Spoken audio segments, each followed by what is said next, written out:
Shit. Shit. Oh my god. Alright. This took a while. I think I'm gonna start doing the power rankings like this, where I'm already gonna have the pictures put up, and then we'll just go over everything. A lot of people in B tier this week. Probably shouldn't be like that. There's probably some of these people in B tier should probably be in C tier, but we will go over this. And I know it looks like this Teletubby's in E tier and Big Dick Nick is in D tier, but Nick is actually in C tier and Teletubby's in D tier. So start from the bottom. Also, let me know if you guys like it when I just put the pictures up already, or if you want to go and do the ones where I drag them and we talk about them. But alright, starting with the Teletubby. This represents Tommy. I have been wrong about Tommy for 2 weeks now, 3 weeks, however many weeks I've been doing this.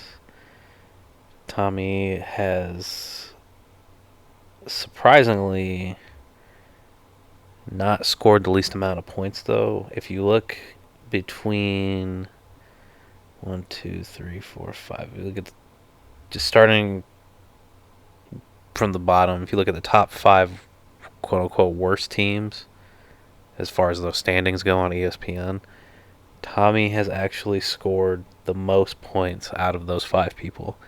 Those 5 people, starting at the best, I guess, if you will, of the worst bottom 5, is Rob with 522, Matt with 568, Josh, Asian Toddler, with 517, Pat with 532, and then Tommy with 597. Tommy has also outscored Colin, which would be in the 6th spot, I guess. Colin's in the middle of the pack right now. So Tommy has scored more points than 5 other people. However, he has not won a single game. Probably because, obviously, he has had the most points scored against him at 668. And then Colin has had 652. And then Pat has had 658 scored against him. Again, this shit doesn't mean anything other than the fact that just people have been going off against Tommy, I guess you could argue. Then I don't fucking know. I'm not a sports analyst. I don't know how this shit works. But like, anyway, the fact of the matter is, I've been high on Tommy for a reason. Tommy has scored a lot of points. He just gets fucking unlucky, and it's because most of his fucking team is hurt. Now, he did make a trade with Josh, or with JoJo, surprisingly.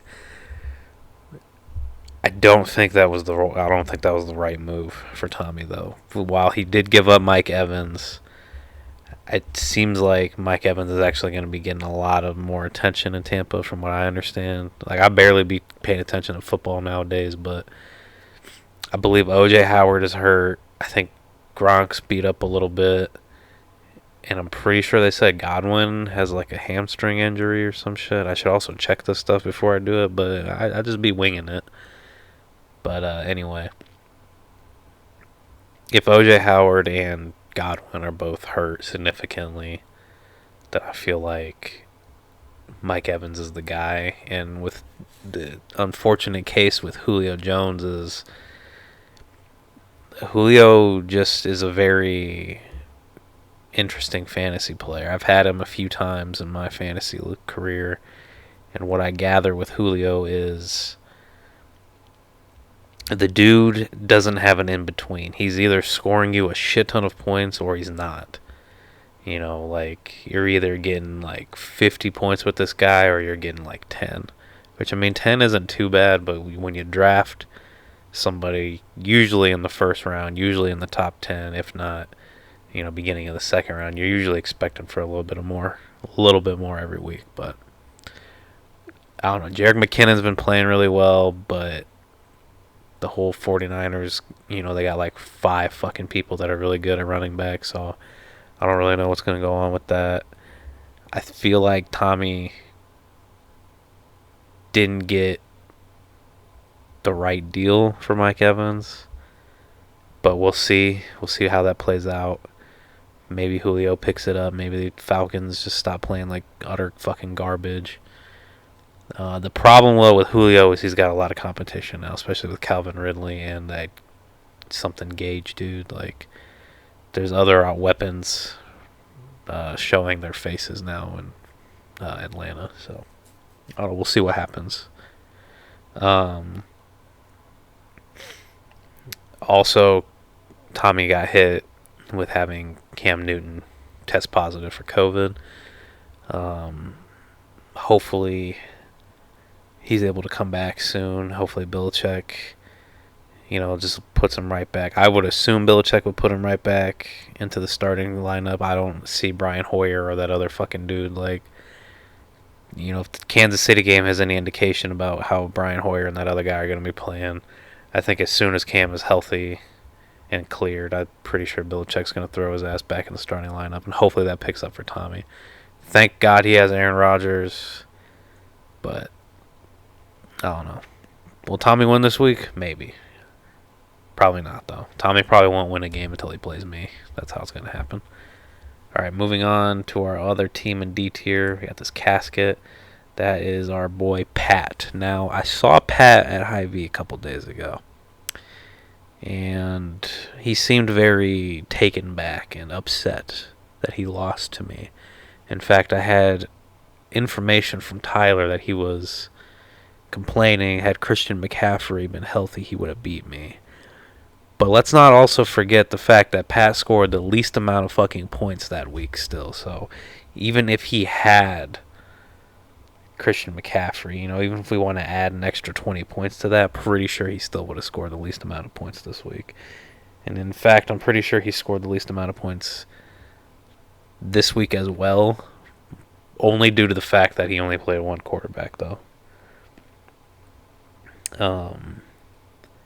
I am here to tell you all right now that we will not be doing two quarterbacks next year because this shit is fucking rough, especially with the COVID happening. Fucking Pat scored 84 points this week, so. But again, it is because he didn't have his second quarterback, but it's Ryan Tannehill, so let's just be generous and say that Ryan Tannehill would have scored at least 20 points. That still would have put Pat at 104, which still would have been the lowest amount of points. Calvin Ridley had a 0. Did he play against Green Bay? I actually didn't watch the game, unfortunately. I saw highlights. He had 5 targets. Okay, so yeah, he just actually didn't do shit. Calvin Ridley's the number 1 receiver. What the fuck? Oh yeah, 30, 25, or 27, 15. Okay. Is OJ Howard hurt? Yeah, OJ Howard is on IR. That is unfortunate. What about Godwin? Godwin is out. Godwin has been ruled out tonight. Okay. Yeah, so anyway, Pat, you probably don't even watch these anyway, but I just want to go on record saying, fuck you and fuck your busted ass team. Moving on. In the C tier, finally making his way out of D tier, we got. Oh man, wait, fuck. I'm trying to make that bigger. Shit, I'm just fucking it all up. I don't know how computers work. Alright, there you go, you guys can read that. Like the Eagles, Josh finally found a way to win a game. And unfortunately, Nick Foles isn't with the Eagles anymore, but just thought I'd use this picture because I bet Eagles fans are really wishing they still had Nick Foles. He was able to pull out a victory against who the fuck did he beat? I'm looking at the wrong thing. He was able to pull a victory out from underneath. Oh, it was against Pat. Never mind. Moving on. No, Josh, his team finally showed up. Lamar Jackson played really well. Carson Wentz did all right. It was really besides the fact that he played against Pat, it was really Odell Beckham. Odell Beckham really showed out. Five catches, 81 yards, 3 touchdowns. Josh would have beat 1, 2, 3. That's about 3. And Josh would have beat 3 other teams. So I mean, he finally, got a little bit of help from Lamar Jackson. I think that's what's really been holding him down. Lamar Jackson hasn't really been playing that well.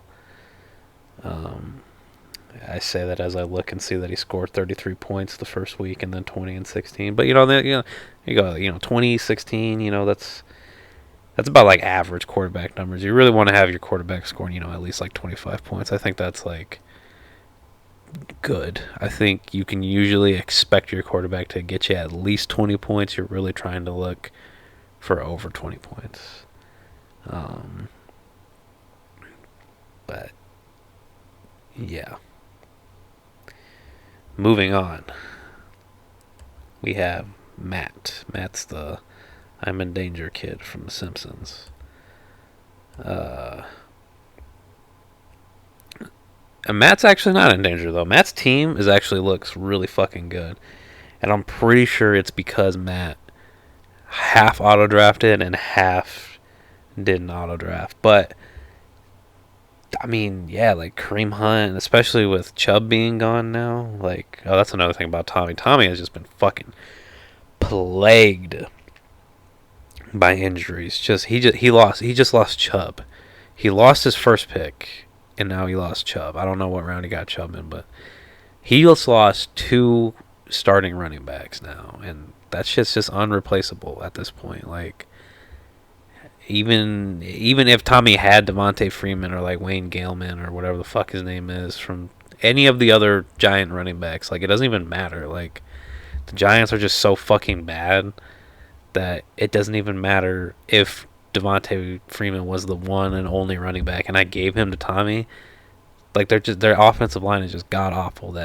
He's not gonna do what Saquon could have potentially done. Like it's just irreplaceable. And then Matt has Kareem Hunt, so Tommy's just SOL on that. Like Matt's not gonna give up Kareem Hunt. The only like weak person on Matt's team in the starting lineup that he keeps playing, I feel like, is Kenyon Drake. He hasn't really like shown out. He was good week 1, but after that it's just kind of like But I mean, he's still got Kenny Galladay. He's got Allen Robinson. He's got Mark Andrews. Was actually did a really good. 2 touchdowns. I mean, you can't ask for more than that from your tight end. He's no George Kittle now, but oh fuck! I think I got corona. Oh god. Oh my god, I'm dying. It's also got Singletary and yeah. So I mean, Matt has some good ass players. He unfortunately, I think he's rocking Joe Flacco this week. Yeah, who the fuck is calling me? I don't want Miranda to call me. I'm busy. Yeah, I think Matt again every week he's just a little bit hurt at quarterback. But at this point, I mean, it's not even anything to complain about anymore. You can't fucking do anything about it with this 2 quarterback league thing. It's fucked. Like for everybody that was smart and realized that like this is a 2 quarterback league, I need to get my quarterbacks fast. Good, congratulations to you. You don't have to worry about this shit. But Matt, especially since the fucking auto draft didn't get him anything until like the last rounds. Derek Carr and Joe Flacco are the starting quarterbacks. Now his backup quarterbacks are the 2 Denver people who probably won't be irrelevant anymore because I think Drew Lock is supposed to come back soon. But it's, I don't know, just Matt is surprisingly good now, and it's just fucking crazy. And it's almost to the point though where it's like, if any team loses to Matt, I don't even care if like Ryan or Nate lost to Matt. It's at the point where you have to be below Matt in the power rankings because Matt has just completely turned his fantasy luck around. Like, I think he's only 2-2, but just the fact that Matt has a pretty solid put together team, despite the fact that it's auto drafted. But most of it, I think. I don't remember if Matt drafted. I feel like he didn't, and I'm pretty sure he didn't because we kept talking about how. Or I'm pretty sure he did auto draft because I remember we kept looking at like him not having a quarterback. But I know that he was there for a little bit. I don't know if he did like the first 2 rounds and then left or whatever. But it's still like he hasn't traded anybody away really, and he's just keeping a strong foundation for his team. And it's just great. And now it got even better now that Kareem Hunt is the main guy. Oh shit! Stop that. Okay. Josh Schlofield, our military man. He's sitting in B tier. I don't remember where I had him last time. I think he was like an A tier or some shit. But I should really prepare for these better. Baby Harambe sitting at the end of B tier. He took an L this week to Nate. However, he still scored a lot of points. His team is he's got a playoff team. I'll say he's got the only mistake he made was playing what's his name. For some reason, he thought it was a good idea to play Daniel Jones, and that is what cost him. And it looks like he actually could have beat Nate too if he would have played Justin Herbert instead of Daniel Jones, and if he would have, I mean, I guess you wouldn't really have done this, but had he played Jamison Crowder instead of Tyler Lockett, or had he played Jamal Williams instead of David Johnson, he could have won. Well, no, he needed to not play Tyler Lockett. He needed to play Crowder. If he would have played Crowder and Justin Herbert, he would have beat Nate by like a couple points. But Nate's fucking team. We're going to get to that in a minute. God damn. But yeah, Josh, he has a pretty solid team. Besides having Daniel Jones rostered, I mean, everybody else on his team looks pretty solid. Tyler Lockett, I think, just had an off week. I mean, you can't blame that. Everybody else still looked really good. I don't know how Terry McLaurin, I don't know how to fucking say his last name. The fucking Washington wide receiver. I don't know how he's going to be affected with Kyle Allen being the starter instead of Dwayne. Hopefully better. Maybe Alex Smith takes over, and I probably should have fucking picked up Alex Smith instead of Kyle Allen, but Rob beat me to it before I could, really think about it. So all I can hope is Kyle Allen doesn't throw 17,000 interceptions like Dwayne Haskins does, and if Alex Smith takes the field, hopefully he snaps his fucking leg again. But yeah, so Josh is sitting at the B tier. Couldn't really justify putting him C tier. I think end of the B tier is probably where he belongs. Colin, our boy, our special boy, took a L this week to me, of all people. He scored the second lowest points at 111. Teddy Bridgewater looks good. I think Colin is one of the few teams that's like starting quarterbacks, great. Backup quarterback, phenomenal. So, yeah, Colin's looking really well. He had a lot of single digits. I mean, not counting the decimal, point whatever things. He had a lot. He had 1, 2, 3, 4, 5, 6, 7, 8. Basically, everybody except his quarterback scored single digits. His lowest person, AJ Green. I think that's 2 weeks in a row now that Colin has started a wide receiver to score 0 points. less than 0 points. Oh, I guess it's not less than 0 because it's got the decimal, but less than 1 point. There we go. Colin has started 2 weeks in a row. Colin has started a wide receiver to score less than 1 point.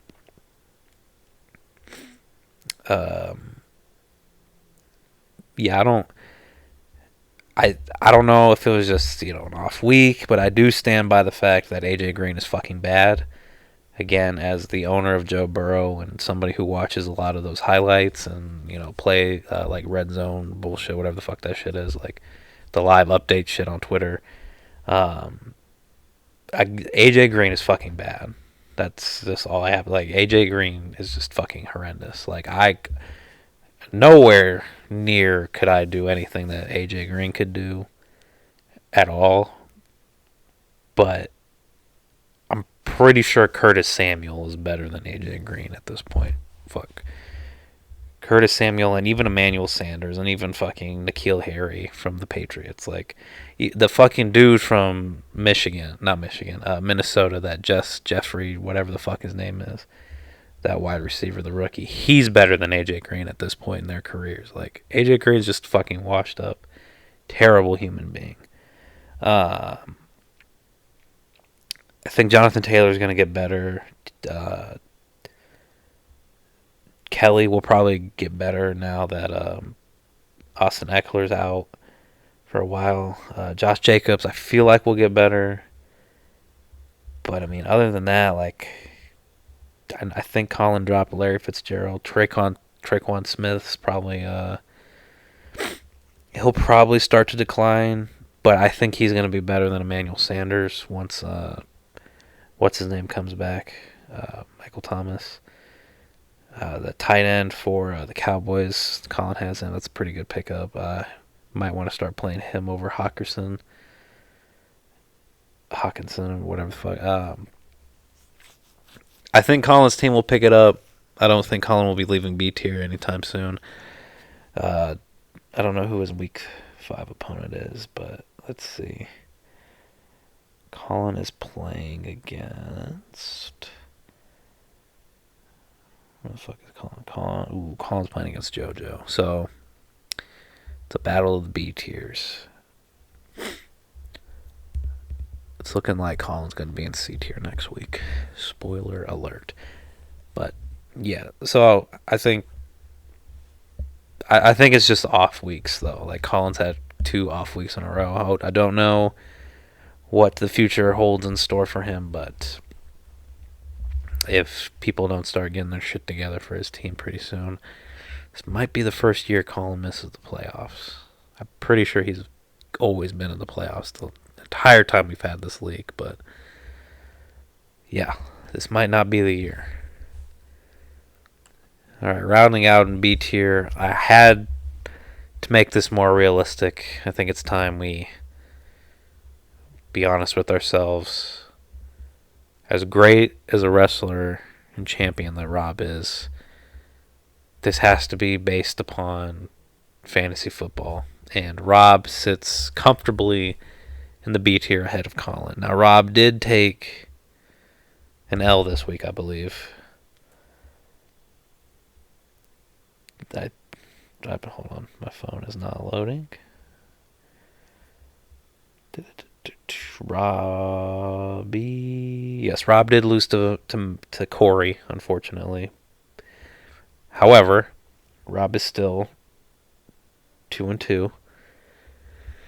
He is, unfortunately, in that earlier example that we used, he is the 5th worst team, if whatever, or 7th best team, however you want to look at that. But Rob, I feel like, would have won this week had that shit with the Steelers not happened. Granted, Corey also would have had his players, but I think James Conner and Derrick Henry are more impactful than the tight end and the wide receiver that Corey had for Tennessee. Had COVID not affected those two teams, I think... Because, I mean, Rob, one of the running backs Rob used was Brian Hill, who scored 3 points.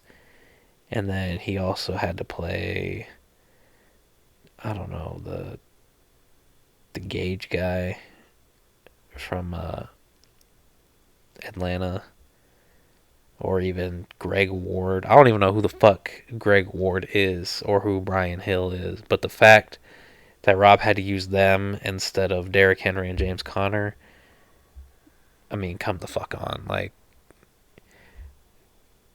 I think Rob would have been able to get that. I don't know how many points these guys would have ended up scoring. Let's just say they both would have scored about 20 points each.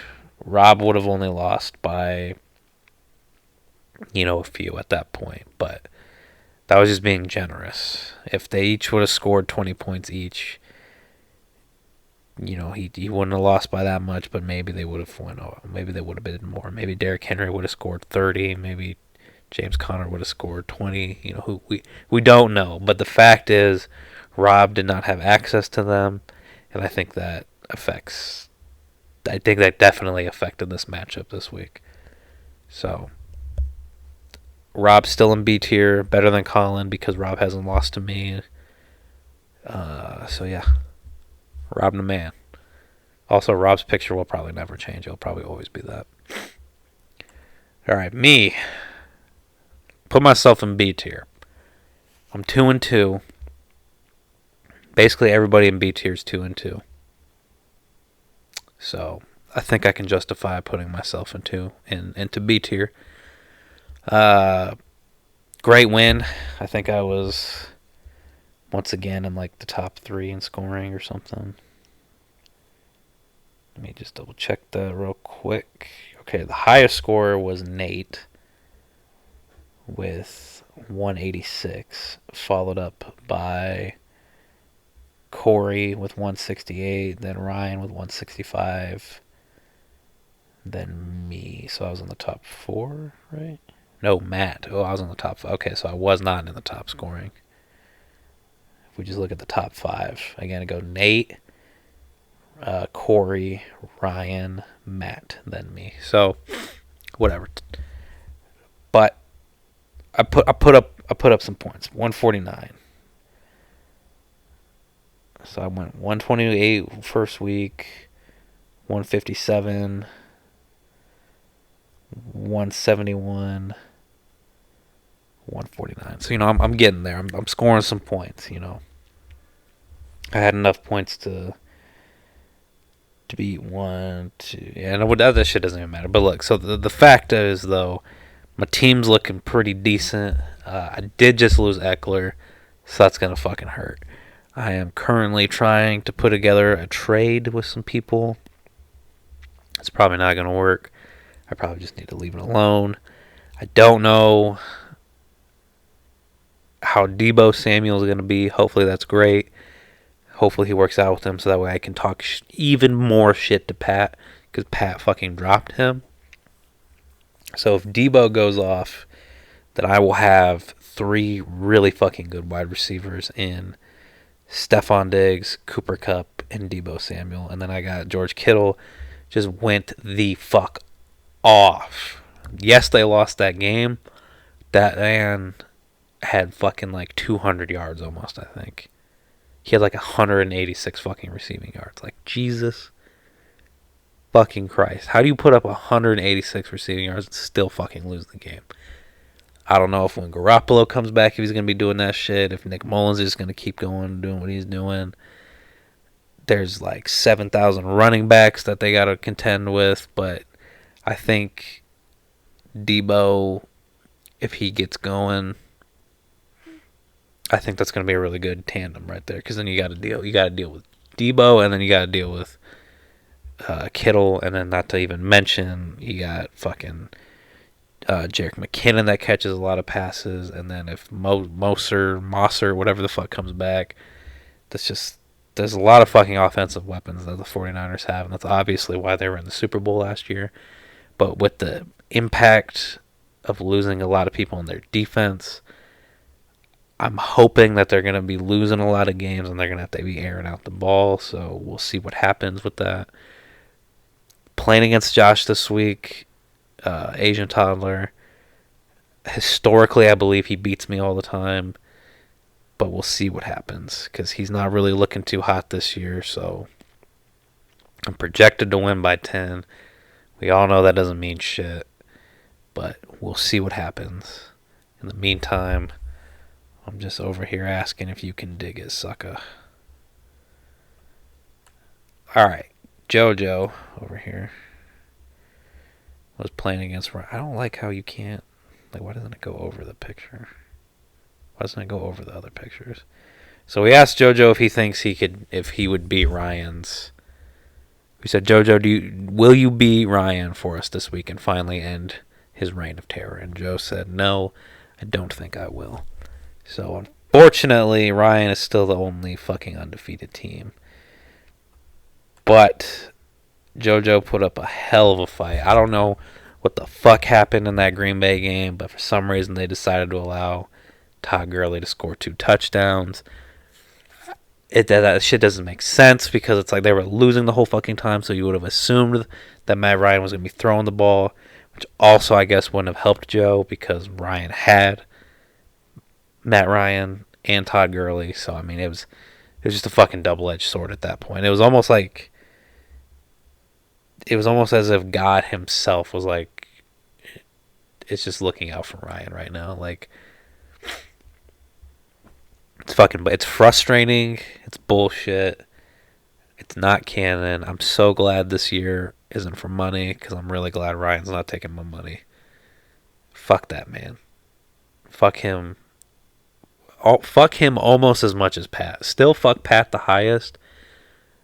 If this tier list is a fuck Pat tier list, Pat is S tier. Pat is complete S tier fuck Pat. And then Ryan is like in this little area between A and S. That's where Ryan's at in the fuck them tier list. Pat's in the S tier, Ryan's like in this little like gap in between. But JoJo, nonetheless, looking good. He just got Mike Evans and Phillip Lindsay. Very interesting to go after Phillip Lindsay. Because I'm going to be honest, I was trying to get some shit going with Tommy to get Phillip Lindsay also. But my dumbass did not realize that Melvin Gordon's been actually playing really well without Phillip Lindsay. So I don't know what is going to happen with Phillip Lindsay coming back. I feel like it might just be the Melvin Gordon show now. So I'm kind of glad Joe took that opportunity away from me. But I think Mike Evans is going to be really good for Joe. Now, losing Jerick McKinnon for Joe, see, again, might be kind of bad, might be kind of good. It's hard to tell because, again, San Francisco has 7,000 people that want to be starting running back. So we won't know what happens until it happens. But I think Mike Evans for Julio, I think that was good. But Jerick McKinnon for Phillip Lindsay, I don't know if that was the move. And now next in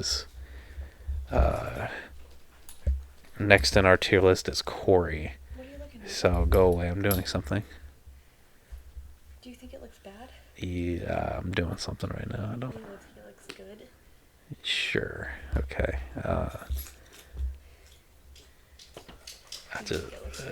Yeah. I'll let you think that. Why don't you go ahead and post the video on Instagram and see what everybody else thinks. So right now I'm trying to do something, so I need you to leave, and I don't want to have to edit this video. Okay. You do you. You do what you got to do. Yeah, Miranda just got her hair cut, and I'm not feeling it, so. Okay, anyway. Corey is 3-1 and technically the best team according to ESPN. But we also have to remember that it's Corey.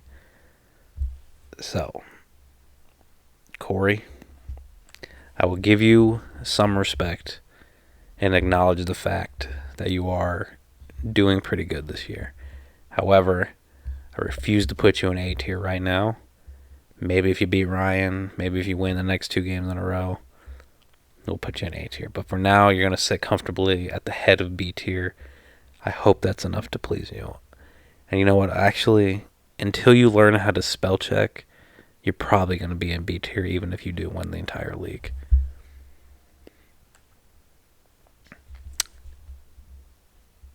Nate has a fucking monstrous team. The fact that Dak Prescott keeps playing well, and like Aaron Jones and Amari Cooper, like that shit. I honestly think that when Nate and Ryan play, that shit's gonna be a big, high scoring game just because of how fucking great their teams are. And I almost wouldn't even be surprised if it was either a tie or somebody wins by like a point, because their teams put up a lot of points and they have a lot of good players. The only thing that's holding Ryan back really right now, though, Matt Ryan did not have double digit points. I think he only had like, or maybe actually, no, I think he did have double digit. I think he had like 12. But that's the thing. I don't know what the quarterback situation in Atlanta is. I don't think that they would probably bench Matt Ryan. But if they keep fucking losing games, if they have a younger quarterback, they might say, Matty Ice, it's time to put you on ice and go with the younger guy. I don't know. I don't pay attention to the Falcons. I doubt that Ryan even pays attention to them because he used to claim that they're his team. But we'll have to see if the Falcons ever get their shit together. And I really wanted to put Nate ahead of Ryan, but I mean, Nate did score the most points, so he probably should be ahead of Ryan. But we got to be honest.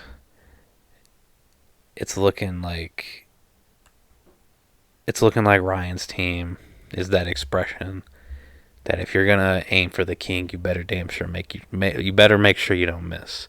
And unfortunately, JoJo fucking missed.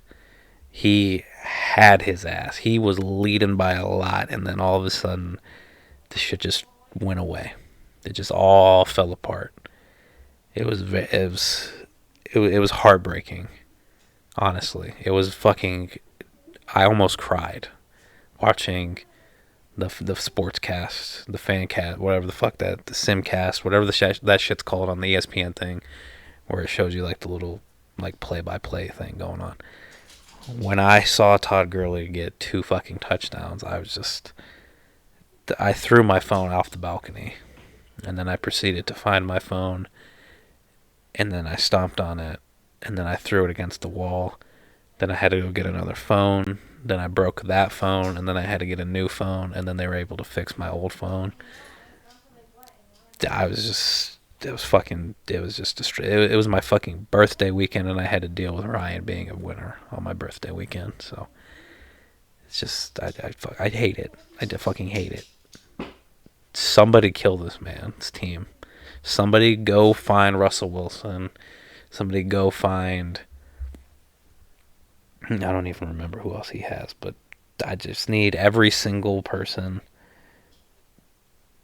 to either die or get coronavirus on Ryan's team.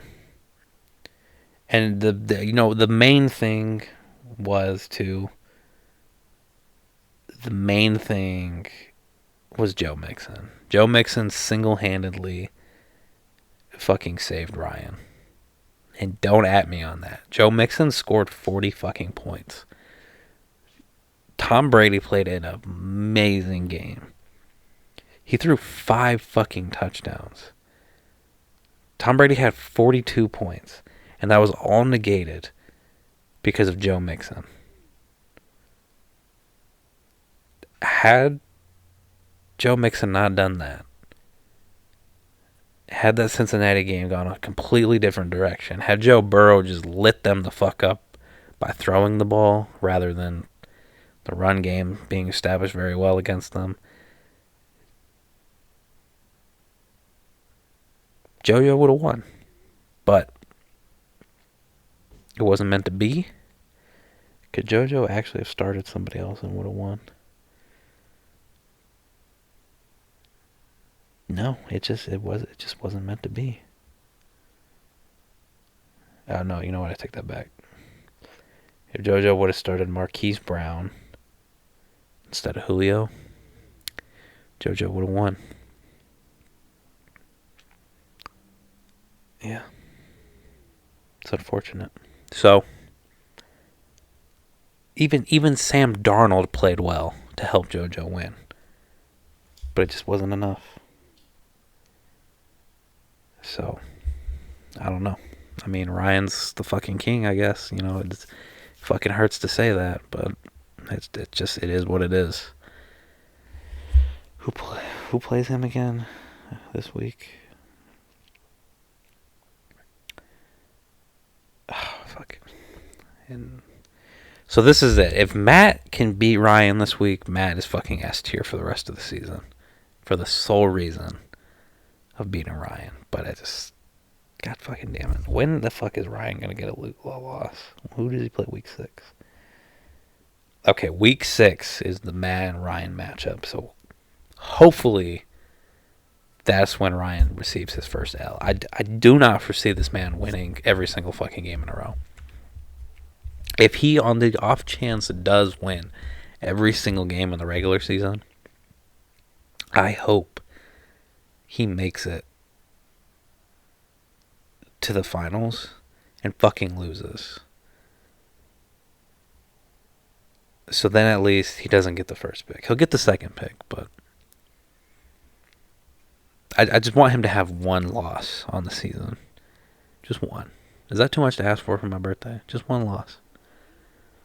So yeah, there we go. There's the tier list. This video is probably long as fuck again because I don't time management them very well. But sorry it came so late. And remember, fuck Pat. And most importantly, fuck Ryan. See you guys.